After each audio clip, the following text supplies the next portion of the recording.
nahiram niya. Namakain din. Isa na wala Wala na. din naman Ay, ang butan. ang mga kasangkapan. Butan. Gamit, butan siya. Walay damit mabuti. Pero, naa daw time, may panahon na dumating. Ang mga tao ay waring nalimot na sa mga kabutihang ipinagkaloob sa kanila ni Maria Makiling. Nakalimot na sila ba na sa sobrang bait ni Maria Makiling ay meron silang nagawang bad or kasalanan. Karamihan sa kanila ay di man lamang marunong tumanaw ng utang na loob. Ang iba, hindi na nagpasalamat siguro, nakalimutan na nilang silang pupunta doon. So, ano kaya ang nangyari sa kabubatan? Naubos ang mga hayop.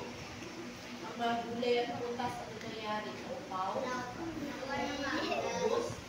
Pwede mo pa, pero dapat magtanis din, di ba? Baka wala na pangit na masyado ang mga ibon.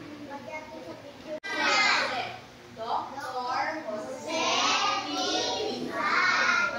Mount Makiling pala isang bundok na makikita sa Los Baños, Laguna.